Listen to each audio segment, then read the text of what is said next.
Well, good evening. Thank you for that nice introduction, Mike. It's really a treat to have you here, although it makes me a little more nervous talking about your mother like this. Elizabeth Ann Bloomer was born in Chicago, Illinois, April 9th, 1918. She was the third child of William and Hortense Bloomer. They moved to Chicago when she was an infant, and these photos are from Chicago. She had two older brothers, Bill Jr. and Bob, and from the time she was little, everyone called her Betty or Bets. No one really knows why, but I kind of surmised that her mom liked Bill, Bob, and Betty. And also, her bubbly personality wasn't quite Elizabeth. She was more a Betty. She really developed that bubbly personality from a young age. So when she was about 3 years old, they moved to Grand Rapids to this house at 717 Fountain Street. Betty's father was a traveling salesman, so he wasn't around a lot. He had moved from job to job, and they ended up settling in Grand Rapids. And as Betty wrote in her own memoir, she said this is where her memories began, was Grand Rapids, in this beautiful little house. So when she was about 3, she was a little bit chubby, as you can see here. Her father would always bring her a stuffed animal from whenever he went on his travels. So she always looked forward to him coming home, and she ended up with a cornucopia of stuffed animals after a while. The family would go to Whitefish Lake in the summers. They rented a cottage there. And Betty had wonderful memories of summers at Whitefish Lake. When she was little, however, she would wander around the campground. It was kind of, all these cottages together, and people had their picnic tables around, and she would toddle around, and everybody thought she was so cute and bubbly, and so they would give her a cookie or a brownie, and she just started getting chubbier and chubbier until one day her mother decided to hang a sign around her neck that said, "Please do not feed this child." This is a photo of Betty with 2 friends at Whitefish Lake, and I chose this. It was really hard to choose the photos for the book. I could only have about 65 photos from an entire life, and I love this one because I love the expression on her face. She's the one on the left with that cute grin, and when I interviewed each of the 4 children, I asked them, what words describe your mother? And the first time I met Susan, the very first word she said was silly. And I think this kind of shows that silliness in Betty, and that's one of the things that I tried to bring out in the book is that sense of humor. Everybody said she had this great sense of humor and loved to have a good time, play practical jokes, and really never took anything too seriously. So they spent summers at Whitefish Lake, and this is Betty with her father in the middle and her older brother, Bill. I couldn't find any family photos of their entire family together. And I think it's because her father traveled a lot. During the Depression, he lost his job, and when Betty was 16, she came home one day, and her cousin came running outside the house and said, "They've taken your father to the hospital." What had happened was her parents had some friends come to visit. Her mother knew that William was out in the garage. He'd gone out in the garage to work on the car. She found him in the car with the ignition on and the door closed, and he had died. They didn't want to admit that he had committed suicide, but years later, Betty finally admitted to herself that that is likely what happened. She also found out at her father's funeral that he had been an alcoholic. He had hidden it from the family, and she had never known. It would turn out that one of her brothers also became an alcoholic. So Betty was pretty much a tomboy, but her mother wanted to turn her into a proper young lady and taught her manners and how to wear white gloves, and she enrolled her in dance lessons at the age of 8 at the Calatrava School of Dancing. Well, Betty fell in love with dancing, and she said dance was her happiness. She started out with ballroom dancing, wearing white gloves and black patent leather Mary Janes, dancing with boys, and then from then on, she wanted to take every class there was that Calatrava offered, from ballet to tap to Latin dancing, even acrobatic dancing. And at one point, she discovered modern dance. And once she discovered modern dance, that was truly her passion. And here she is with a friend dressed in costume.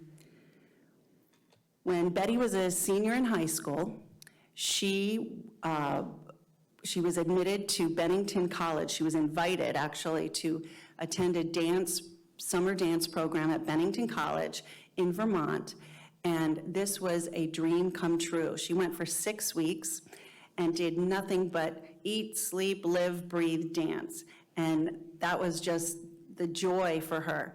And best of all, she got to study under the people that she had read about in magazines, one of whom was Martha Graham. So she fell in love with Martha Graham's dance style. She went to Bennington for 2 summers, and when she was 20 years old, she went to New York City and studied under Martha Graham. So this was, I think back, this was in the 30s, and here's Betty, not afraid of anything, not afraid to leave Grand Rapids and go to New York City. She just wanted to experience the world. And so she studied with Martha. The thing about Betty was, though, as much as she loved dance, she also loved to socialize. And she liked boys. There were always boys to date. She was a beautiful young woman. And Martha came to her one time and said, Betty, you're a very good dancer, but you have to choose between dancing and your social life. Well, that was a tough decision for Betty. And she ended up not making Martha Graham's #1 dance troupe. She was on the auxiliary troupe, but that was kind of a good halfway, because she could still have her social life and dance, so that worked out pretty well. She was in New York for about 1.5 to 2 years, and her mother hated her being gone, was constantly worried about her being in New York City, and convinced her to come back to Grand Rapids. And Betty said, fine, I'll give it 6 months and we'll see how it works out, but after 6 months, I'm going back to New York. So she came back to Grand Rapids and ended up becoming a dance instructor for Calatrava, and she opened up her own dancing school. She became the Martha Graham of Grand Rapids. And she taught younger girls how to dance, and everyone looked up to her. I interviewed some women who had been her students, and they said she was just so much fun. She was so elegant and graceful and poised, and everybody wanted to be just like Betty Bloomer.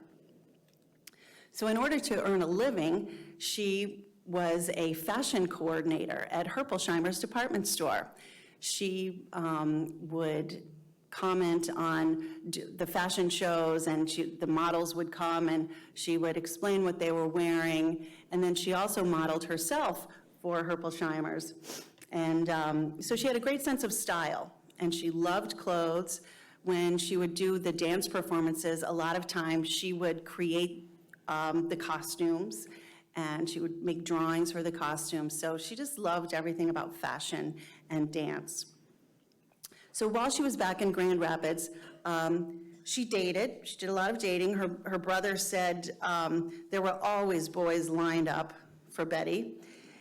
And she ended up with a boy named Bill Warren, who she had actually had a date with when she was in high school.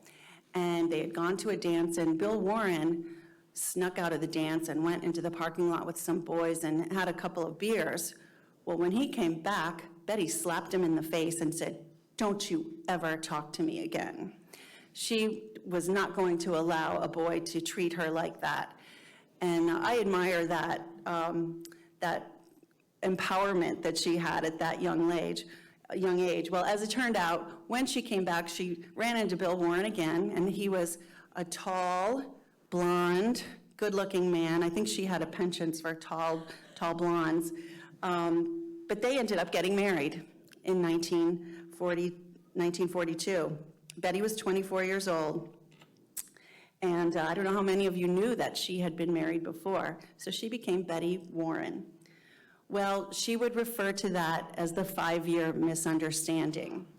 And I learned a little bit about their marriage in my research. It was something that Betty never really talked about with her children, never discussed it. They had never seen a picture of their mother's first husband until recently. So Betty ended up divorcing Bill Warren, which now again, this is in the 40s. And for a woman to get divorced in the 40s, that was just something that wasn't done. But it was that bad of a marriage that she decided she would rather go out and be on her own. So she got divorced and she swore she was never going to get married again. And that's when Jerry Ford showed up. Yay! Thank you, Jerry. So he really pursued her, and they hit it off immediately. And within just a few months, Jerry proposed to her, but he said, "We can't get married right away. We need to wait until the fall. And I can't tell you why, but I love you and I want to marry you." She said, fine. You know, she trusted him. Well, a few months later, he told her the reason. And the reason was he wanted to run for Congress. She didn't know what running for Congress meant, but she thought if Jerry wanted to do it, that sounded great, because he was so wonderful, he could do whatever he wanted. One of the reasons he wanted to wait was because Betty had been divorced. She was divorced, and he was nervous that that might hurt his chances for being elected to the 5th District in Michigan. Well, as it turned out, he won the election, they got married, and next thing you know, they're happily married, and then 2 weeks after their marriage, they moved to Washington, D.C. So she thought she was marrying a Grand Rapids lawyer, and she was gonna settle in Grand Rapids. Well, she ends up in Washington, D.C., and life changed from then on. They wanted to have children. They were, you know, at that time older for getting married. Jerry was 35 and she was 30. So they wanted to start a family. They moved into an apartment in Park Fairfax, and which actually, kind of interesting, one of their neighbors was a fellow congressman, Richard M. Nixon. And I actually went to all of the homes that Betty lived in. And that was important to me in writing this book, to get a feel for the places where she had lived. And everyone who owned those homes was gracious enough to allow me in. A few times I just knocked on the door and said, "Hi, I'm writing a book about Betty Ford. I'd love to see your house." And they were really wonderful. Everybody who lives in those homes is very proud of the Ford family. So Mike was born on March 14th, 1950. Sorry to give away your age, Mike. And then Jack was born almost exactly 2 years later on March 16th in 1952. Now, so Betty mostly she was a stay-at-home mom, but she also was really interested in what Jerry was doing. And she would go and sit in on sessions in Congress and take notes, because she wanted to really understand what her husband was doing so that they could have meaningful conversations when he came home from work. And that's another thing I really admire about her. I don't know of many women at that time who would have done that. She was very active in the Congressional Wives Club, and she had a lot of obligations as a congressman's wife. So fortunately for the Fords, they had a wonderful helper who came into their lives around the time Mike was born, named Clara. Clara became part of the family. Now, when I interviewed each of the Ford children, I asked them all about Clara. And let me tell you, they all got choked up. When I asked Mike, I said, "Mike, tell me about Clara." And I could hear him on the other end of the phone. I don't know that he was expecting that question, and he said, "How much time do you have?" Susan, teary-eyed, said she was like a second mother. She was my mom when my mom wasn't home. Clara was very much a part of the Ford family and was with them throughout the children's lives. In 1955, Betty and Jerry wanted to have a larger family, and they were kind of outgrowing their Park Fairfax appointment. She was tripping over trains all the time, and she said to Jerry, if you're going to keep running for Congress, we need to buy a house. So they built this house at 514 Crown View Drive in Alexandria, Virginia. It was the second house in the neighborhood. It's a 4-bedroom, beautiful home with a big backyard that would eventually have a swimming pool where Jerry would swim every day. And inside the house, they were able to customize some things. So it was very important to them to have a sense of Grand Rapids in their home. So that wood paneling that's in their kitchen, that's from Michigan. A lot of their furniture is from Michigan. All the cabinetry is from Michigan. And when I went back there to visit this house, the family had remodeled some of it, but there was still some of this wood paneling and the wood cabinetry from Michigan that they wanted to keep as part of the Ford's heritage. The house was about 7 minutes from the Capitol, so it was an easy commute for them. And soon after, Jack and Mike came along, Stephen and Susan, and now their family was complete. So Betty had 3 very active boys and a little girl. The boys were all involved in sports. She encouraged Susan to dance, so Susan took dancing and horseback riding lessons. And with such an active family, there were always accidents. The people in the emergency room knew Betty Ford, and they got to the point where if a week had gone by and they hadn't seen Mrs. Ford with one of the kids, they thought something was wrong. She was there all the time. I'm sure Mike can attest to that, having been one of those. But she was very much a hands-on mother and took care of the children. In 1964, she happened to be reaching across her kitchen sink to open the kitchen window and probably to yell at one of the kids in the backyard for doing something. And the next morning she woke up and she was in excruciating pain. She could barely move. Jerry rushed her to the emergency room and they diagnosed her with a pinched nerve. They couldn't do anything about it. It was the position of the nerve that was pinched. They didn't think they could operate. And the only thing that would help her was to put her on strong pain medication. She was in traction. She ended up in the hospital for a couple of weeks. And when she finally was being released from the hospital, she said to the doctor, well, you know, what do I do if I'm out somewhere and the pain starts and I'm immobile and I can't move? And the doctor said, don't let the pain begin. Just take your pain medication every 4 hours and the pain won't start. So that's how that started in 1964. Betty started taking high doses of strong pain medication because that's what the doctor prescribed. And the doctor knows best, right? Every year, the Ford family would have a family photo at Christmas, and they'd send out Christmas cards. A year after Betty's pinched nerve incident, she had what she called a nervous breakdown. This was something when I talked to Susan, Susan remembers it as vividly as if it were yesterday because she was 8 years old and it was a very scary thing for her mother. The kids were, you know, back talking. I won't say which one. It wasn't Mike. And they got into a little quarrel and Betty really I can't take it anymore. All of us who are mothers have probably had a similar incident. Well, it was a very scary time, and it turned out that Betty really was overwhelmed. She ended up seeing a psychiatrist who really helped her a lot, and she was very open with that, which this was something people didn't talk about, but she said the psychiatrist really helped her with her own sense of self-worth, and he also prescribed Valium. So Valium was something at that time that was very common. It was the most prescribed drug in America. It seemed like half of American women were taking Valium, and it was called Mother's Little Helper.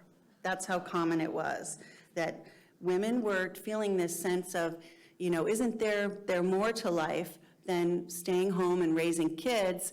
They needed to feel something more, and they just couldn't figure it out. And they'd go to their doctors, and the doctor said, here, take this, and you won't worry about it.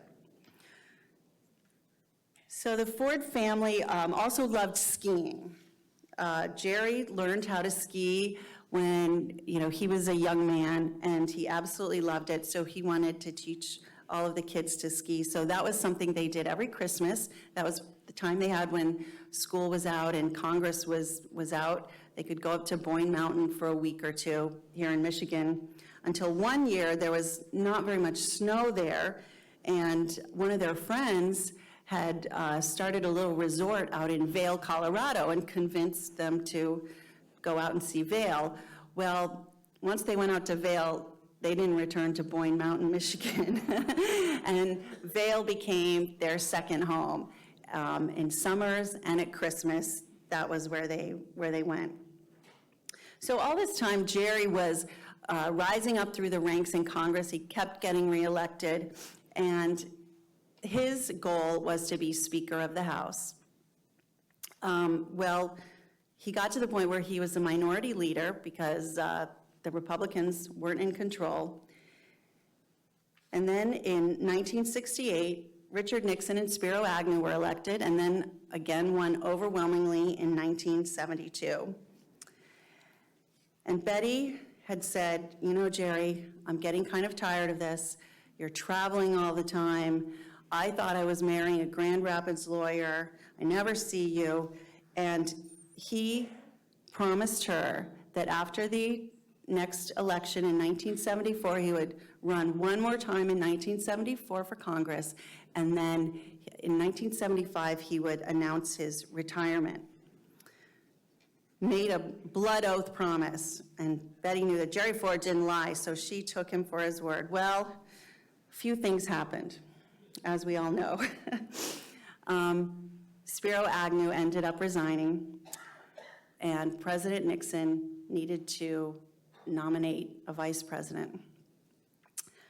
Betty was convinced it was not going to be her husband. He was on the short list, but she knew he was so important in Congress, and she thought Richard Nixon needed him, and he was going to retire. Why would Nixon appoint somebody who was going to retire?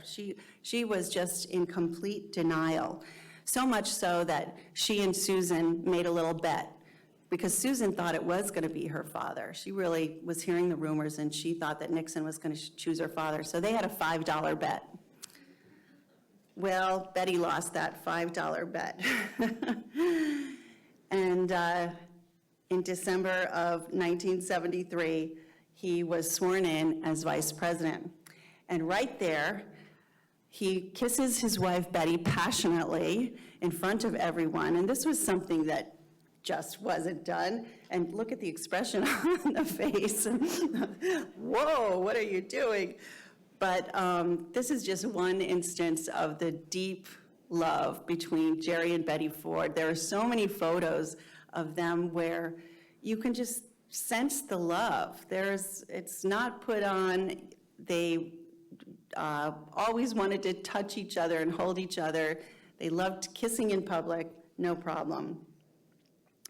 So Jerry becomes vice president, and then as we all know, just a few months later in August of 1974, Nixon resigns, and suddenly Jerry Ford is the first president who has never been elected. Betty would recall that as the saddest day of her life. As they were walking the Nixons out to the helicopter, Pat Nixon whispered to Betty, "You'll get so you hate these red carpets." Well, Betty, the reason it was the saddest day of her life was, first of all, she felt tremendous compassion for Pat Nixon. Pat Nixon was her friend. The Nixons had been very close friends of the Fords. So, this was just a horrible thing to have happened to them. And Jerry and Betty both were really disappointed in Richard Nixon for having lied to them, because that's not in the Fords. The Fords don't lie. And to have had a friend betray them like that was really sad. And when he was being sworn in, Betty was just thinking, what's going to happen next? And they were in the East Room where President Ford gave that famous speech, "Our long national nightmare is over." He said, "I am indebted to no man and only one woman, my dear wife, Betty." There was no inauguration, no inaugural balls, but the family went into the Oval Office and had a family photo taken. And there's Jack, Steve, Betty, President Ford, Susan, Mike's wife, Gail, and Mike. Mike and Gail had just been married about a month before all of this happened. So it was quite a summer for the Ford family, as I can imagine. So the Nixons had left so suddenly, they hadn't moved out of the White House. So after this photo was taken, Betty and the kids all went back to their house at 514 Crown View Drive, and Jerry is now the president, and he went to work. So that night, they're having a little party, and they'd invited some friends over. I mean, hey, it's not every day you become president of the United States. So Jerry comes home, Mr. President comes home, and it's about 8 o'clock at night, and there's all their neighbors there, and Betty's pulling a lasagna out of the oven, and she looks up and she says, "Jerry, there's something wrong with this picture. You're president of the United States, and I'm still cooking dinner." So one of the things I found most surprising, I did not know this. I'm sure many of you know this because you know this story well in Grand Rapids, but I think most people don't know that the Fords lived in their house in Alexandria for 10 days while Jerry Ford, the first 10 days of his presidency. I find that absolutely remarkable. The Secret Service came in, and he would just make his English muffin, toast his English muffin for breakfast, and then wave bye to Betty and go off to the Oval Office. So then they moved into the White House, and about 6 weeks later, Betty's personal assistant, Nancy Howe, happened to be going in for her annual gynecological exam, and she said, "Betty, you've been so busy this last year. I know you haven't had an exam. Why don't you come with me, and we'll get the doctor to give you an exam as well." Well, it was during that exam that the doctor discovered a suspicious lump on Betty's right breast. So they went home, and the doctors conferred, and they told her, "You need to go to the hospital right away. We've got to get this checked out." And she said, "Well, I can't go to the hospital right away. I have a very busy day tomorrow." And in fact, Lady Bird Johnson and Lady Bird Johnson's daughters, Linda and Lucy, were there for a ceremony, and Betty had promised to invite them up to the White House to show them around how they'd redone the White House. So she took them up into the master bedroom, and what no one noticed was there was a packed suitcase at the end of the bed. Betty didn't tell any of them that she was going into the hospital. Now, the normal procedure at that time was to put the patient under general anesthesia and take the biopsy and then check it to see if it's malignant or not. And if it was, then the patient was already under general anesthesia, and so they would remove the breast. So Betty went into the hospital, A, not knowing if she had cancer, and B, not knowing if she was going to come out with one of her breasts removed. It was terrifying for the entire family. It's a very moving part of the book. I read a lot of what President Ford went through, and when he talked about it, and how difficult it was for all of them, because breast cancer at that time, the survival rates were not what they are now. So Betty said, I'm not the only woman going through this. I want to level with the American people. I want to let everyone know what's going on, and we're going to put out a press release of exactly what's going on. And so she was adamant about that. And she was the one in the hospital really perking everybody else up and saying, you know, don't be down about this. It's all going to be fine. And she just had a great attitude. So they put out a press release, and that Betty Ford did indeed have breast cancer and had had a radical mastectomy. And overnight, women's health care changed forever. Women were lined up at clinics to get their breasts examined. Doctors' offices were besieged by phone calls because women thought, if the First Lady can have breast cancer, it can happen to anyone, and we need to get checked. It wasn't something back then. There were no 800 numbers. There were no walkathons. Doctors didn't automatically ask you, have you had your mammogram?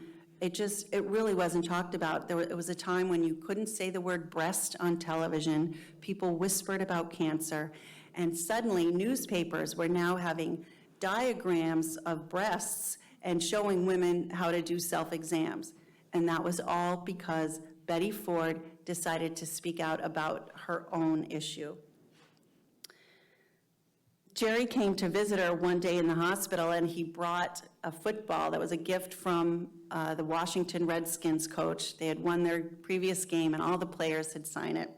So he gave it to her, and they're walking back to her room, and she said, hey, turn around, and just spur of the moment, she threw the football to President Ford. David Kennerly caught this fabulous photo, and that again appeared on front pages and showed women, this is the face of breast cancer. This is Betty Ford throwing a football with her right arm. Her right breast had been removed just less than 2 weeks earlier. And she was just an amazing woman in that way. So she realized now that she's First Lady, the impact that she can have. It was something that kind of hadn't dawned on her until this point. And she realized that she could make a difference in issues that she cared about. So one of the things was she really wanted to have the Equal Rights Amendment passed.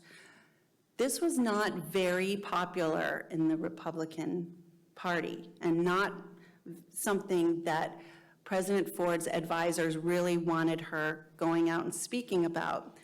But she really felt firmly about it because she had been a working mother, she'd been a housewife, and she felt that women should get paid equal money for equal work. And so she started calling congressmen all across the country in states that needed to ratify the Equal Rights Amendment.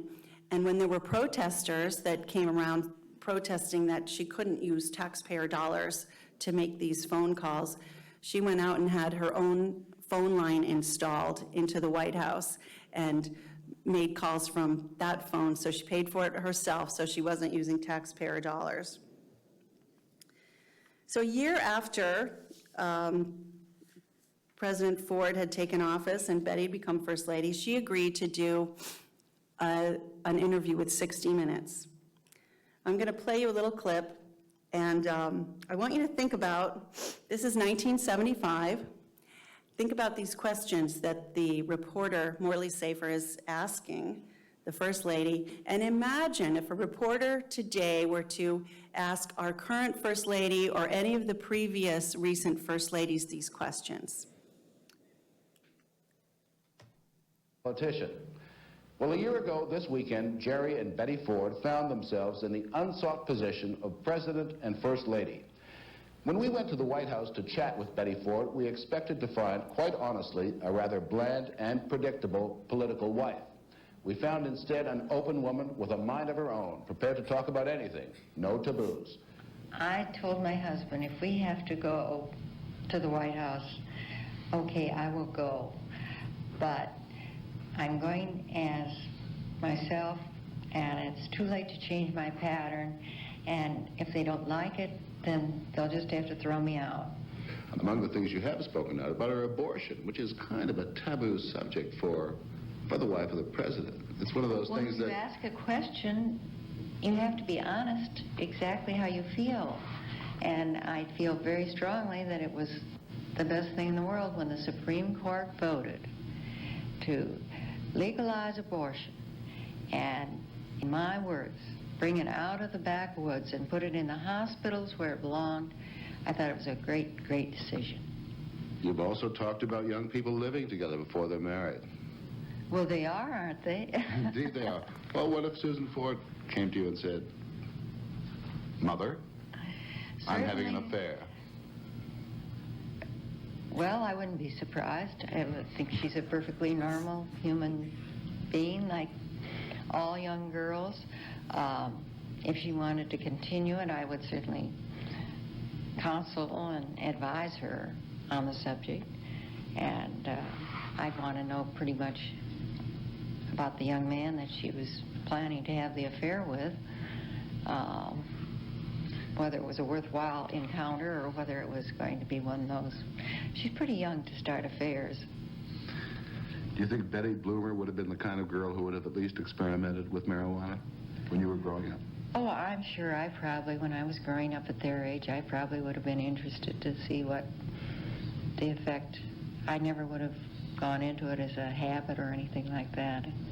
It's the type of thing that young people have to experience, like your first beer or your first cigarette, something like that. I think everyone would be fascinated to know what is the issue that where you sat Jerry Ford down and said, listen, I want you to listen. Well, a lot of it had to do with perhaps putting a woman in the cabinet. You won that one. Yes, I won that one, and I'm working on another. If I can get a woman on the Supreme Court bench, then I think that I'll really be have accomplished a great deal. So there she was, yes. Go, Betty. She was not ruffled. She answered his questions about abortion, about premarital sex, about marijuana. And I think it's great, but not everybody in America thought it was so great. They could not believe that the First Lady was talking about these things. And many people were, I think, rightfully appalled that the questions were even asked. And the mail started pouring in to the White House. At first, it was mostly against her. It was people just couldn't believe that she was speaking out about this. But then they started realizing that the people were for her just weren't writing the letters. And a campaign got going, and all of a sudden it turned around, and people were writing letters and were really cheering her on. She was so refreshing, especially the younger generation loved that she was willing to talk about these things. She seemed to be in tune what younger people wanted. And two people that weren't really happy about this were Dick Cheney and Donald Rumsfeld.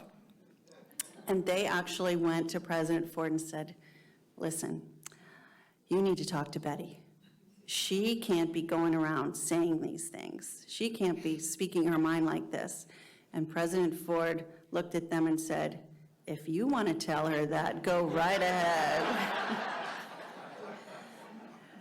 And neither of them did, and neither did he. I really believe, and Mike, you know this better than I, but President Ford, that was one of the things he loved about his wife, was that she was outspoken. And she had a mind of her own, and she was going to let you know how she felt. And that's one of the reasons he married her. So when the Fords came to the White House, it was fun again. They had great parties, and Betty was a dancer, so she loved to dance, and it became a coveted invitation. People just loved going to the White House parties, and most of the time, President and Mrs. Ford were the last ones to leave the party, dancing until the wee hours of the morning. In 1976, it was our bicentennial, and there were a lot of celebrations, including a visit from Queen Elizabeth and Prince Philip. And Betty, of course, danced with Prince Philip. It's a wonderful photograph. 76 also was a new campaign, presidential campaign. And when Betty first thought that she didn't want to be in the White House, it turned out she really blossomed in the White House. And she enjoyed it. She liked that the family was more together. She was seeing her husband more than she had in years because his office was right downstairs. And so the family really got together and went around campaigning for President Ford's election. Steve Ford actually hopped in a Winnebago with some friends and went around campaigning all across the West. He had become sort of a cowboy and was working out there, and he would go around and talk to ranchers and cowboys, and Betty went out and campaigned with him. Well, unfortunately, President Ford did not win the election, and he had been campaigning so much. Their last stop before the election was back here in Grand Rapids, and he had lost his voice. So to make the concession speech, he literally couldn't speak. So he asked Betty to do it for him. And there she was in this really devastating moment for the family. You can see the looks on all of their faces. It's, it was a tremendous loss. And she got up there and she gave this speech for her husband, and she just did it beautifully. She had the attitude, yeah, bad things are going to happen, but don't look back. Just keep looking forward. Just look forward. You can't think about woulda, shoulda, coulda. Just keep moving on. So they went into the Oval Office one more time to have a family photo, to kind of recreate that first family photo, and everybody was kind of dejected. And Betty was the one cheering everybody up, saying, "Come on, people, this isn't the worst thing that can happen." And David Kennerly, who took this photo, said this was one that he really feels epitomizes her attitude. She was the one, she really had a tremendous inner strength and an inner faith that, everything's going to work out.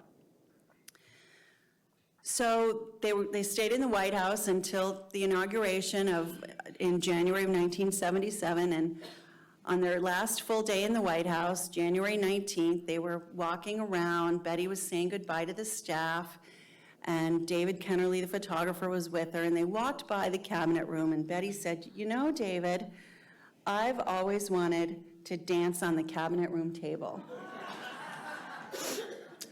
And he said, well, Mrs. Ford, this is your last chance. So she took off her shoes, hopped up on the cabinet room table, and struck a pose. Now, this photo was never published at the time. It didn't reveal itself until maybe 15 years later, or even more, when David Kennerly was publishing a book of his photographs, and he told this story. Betty had pretty much forgotten about it. But not only did she jump up and dance on the cabinet room table, she did a few other poses, a little yoga zen pose, and this is the photograph that ended up as our cover photo for the book. I love it because she has this impish grin on her face, and there she is sitting on the cabinet room table that up until President Ford's administration had always been surrounded just by men. And the photo editors at Simon & Schuster colorized it for the beautiful green tones that we have, and David Kennerly agreed to allow us to do that. I was kind of concerned he wouldn't want us messing with this photograph, but he loved it as well. So the Fords left the White House, and they had decided to retire to Rancho Mirage, California. They'd spent a lot of time in the desert on vacations, and of course, President Ford loved to play golf, and there were great golf courses out there. And so they went out and they were building a house. Now, just imagine, you've been First Lady. You have everything at your beck and call. You take helicopters here and there, and everything's easy. Now, all of a sudden, you're not. All of the children were gone. They were living their own lives. President Ford was traveling around making speeches, and Betty was suddenly all alone in Rancho Mirage, where she had very few friends, It was extremely lonely. She had a personal assistant, Caroline Coventry, who had started with her shortly after they left the White House. And Caroline could see that she was really becoming very depressed, and she noticed that she was taking a lot of medication, all prescribed by her doctors. She went to her doctor every week or every other week and got vitamin B shots, and her doctor knew all the medications that he was prescribing. And no one ever told her that she probably shouldn't have her nightly vodka tonic when she was on any of these medications. There hadn't been a lot of research done at the time into mixing medications and not to mix alcohol. And over a number of years, remember she had that pinched nerve back in 1964. This was now a long time that a lot of this medication had been building up in her system, and the family started seeing big changes in her. She just wasn't herself. And they came to the realization that something had to be done, or they were going to lose their mother. And it took a tremendous amount of courage for the family to come together and do an intervention, which in 1978 wasn't a common word. It was something that was a pretty new philosophy. And they loved their mother so much, they realized they had to do this. So they gathered on April 1st, 1978. It was 1 week before Betty Ford's 60th birthday. They gathered in the living room of their new home in Rancho Mirage, and here's this beautiful painting of Betty in the living room looking over them, and they confronted her, and it was extremely painful, and they all talked to me about it.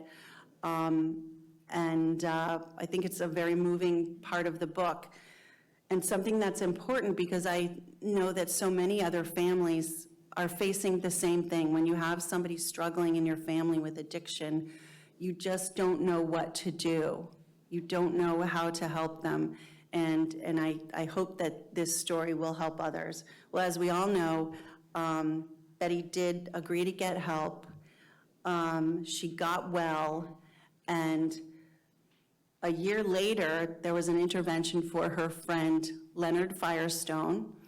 And when Leonard Firestone came out of his own rehabilitation program, he said, you know, Betty, we need to get together and do something. There's nowhere for anyone to go. When Betty went into treatment, she went to the Long Beach Naval Center, which was a facility for Navy men, for sailors. And that's who she was getting treated with. There was no Betty Ford Center. So they decided they were going to do this, and they built a facility at the Eisenhower Medical Center in Rancho Mirage, and at first it wasn't going to be called the Betty Ford Center.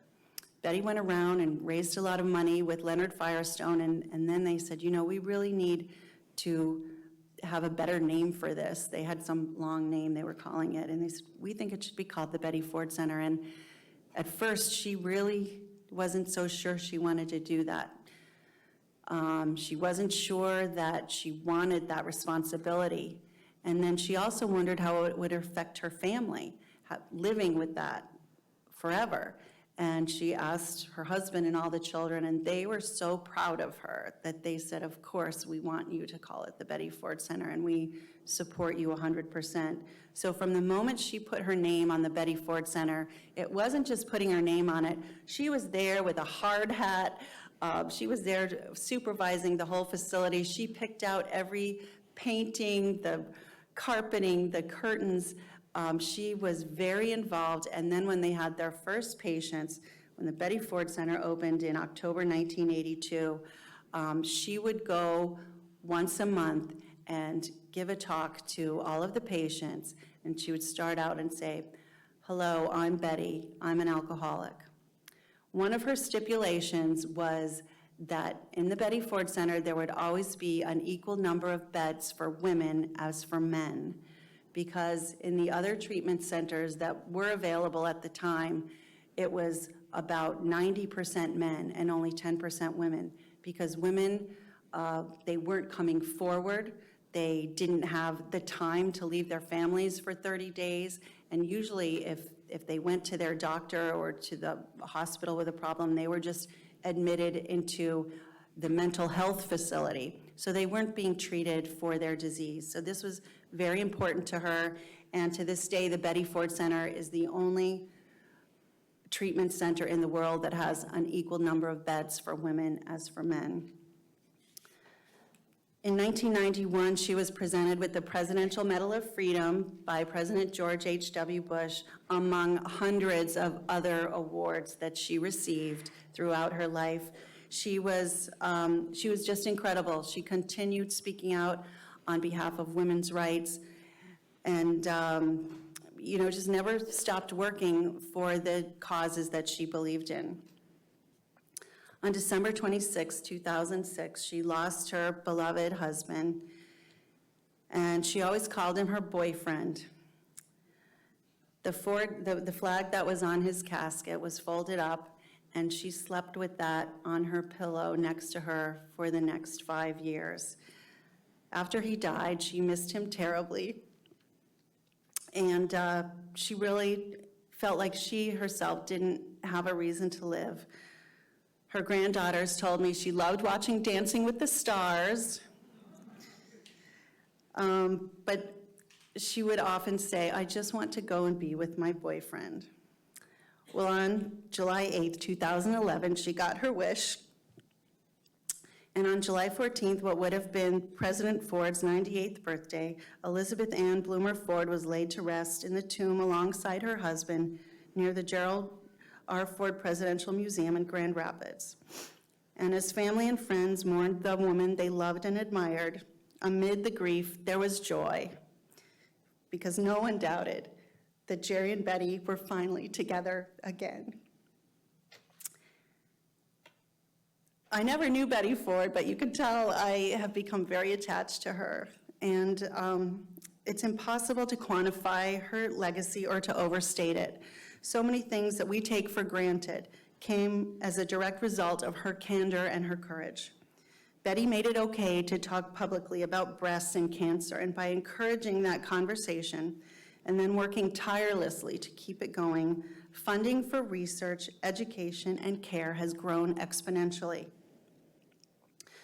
Richard Norton Smith said, "Where women's health issues are concerned, American history is divided into two unequal periods, before Betty and after Betty." The same can be said about treatment for alcoholism and drug addiction. More than 100,000 people have been treated at the Betty Ford Center since 1982, and it has become the gold standard for treatment.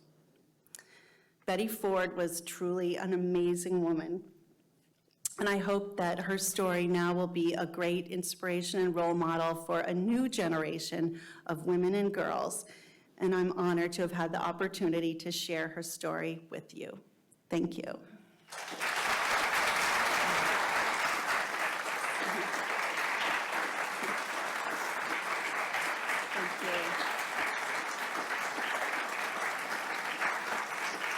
Thank you. Thank you.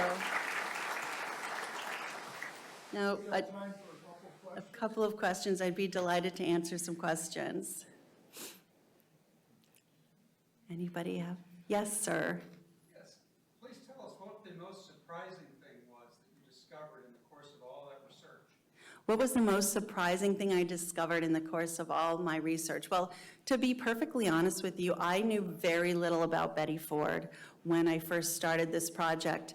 I, like many people, knew the Betty Ford Center. I knew she had been a First Lady, but I really didn't know anything else. So almost everything surprised me about her. It surprised me that she had this great sense of humor. It surprised me that she was just so open and candid about everything. And her legacy, all of these things that came about because of her speaking out, it wasn't like she planned this. She was just being herself. And I just think that's a wonderful message for everyone to be yourself, live honestly and with integrity. She was a woman of extreme and deep faith, and the hard times that really kept her going. And that's definitely woven throughout the book, how important the Christian faith was to everyone in the Ford family, and especially Betty and Jerry. Thank you. Yes, sir. In your answer, you said that you didn't know much about her. So what drove you to decide to make a book about her? So what drove me to decide to write a book about her? Well, actually, my editor at Simon & Schuster and I had been talking about what my next project would be. I'd written 3 books with Clint Hill, a retired Secret Service agent, and I wanted to do a book on my own. And actually, my editor, Mitchell Ivers, had lunch with Donald Rumsfeld and was talking with him about doing a book. And he called me and said, you know, there hasn't been a proper biography written of Betty Ford, and I really think you're the perfect person to do it. So he called me and asked me if I would do it. And not knowing much about Betty Ford, I said I had to think about it because I knew I would devote the next couple of years of my life to this, and I wanted to make sure I was passionate about it. So I went for a walk.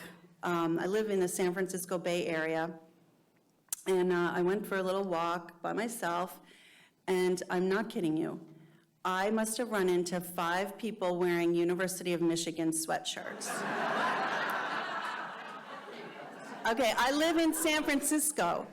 Then I saw a car drive by, and there was a University of Michigan license plate. So that was the first sign, and I kept getting these signs. I called up a friend of ours who happens to have a home in Harbor Springs, Michigan. They are neighbors of mine in San Francisco, and they have a home in Harbor Springs. And I called and I said, you know, I'm thinking about writing this book. I'm not sure, but I'm gonna go to Michigan. I'm gonna go to Grand Rapids and Ann Arbor to the Ford Library and kind of, you know, see what it's all about. And I said, look, I know Michigan is a big state, but you know, do you happen to know anybody affiliated with the Fords? And my friend Nancy said, well, yeah, actually, my husband Bob just came in and he was having lunch with David Fry, who was a pallbearer at President Ford's funeral. So that was the second sign, and the signs just kept coming, and I felt like, you know, I needed to do this, and throughout this project, I felt Betty's presence every step of the way, and I like to think she chose me, and we've had a good time together. One last question.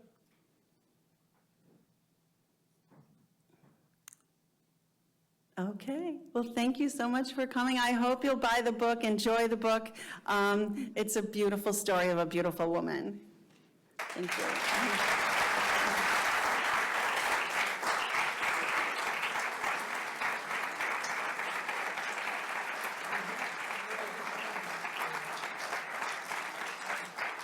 Lisa came back often and frequently to Grand Rapids, attended a number of our programs here, and really got to understand the Ford family, and we very much appreciate you coming back again. Marty Allen and I was talking a few minutes ago, and we traditionally give a pen set here, and we thought something very special for somebody who came back and wrote a really great biography on President Ford. I think it's down here. When the museum was built, I think they put a little of the granite on these blocks and gave it to people as a significance, and we'd love for you to have this because you built on the foundation of a wonderful First Lady. Thank you so much. Beautiful.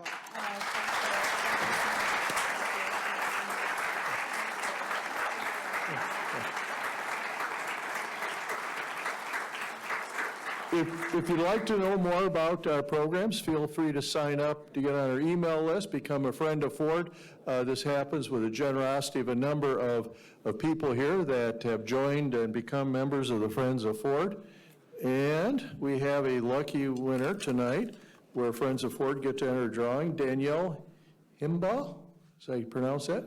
Dan, thank you so much. I've seen you here a number of times. Thank you for coming.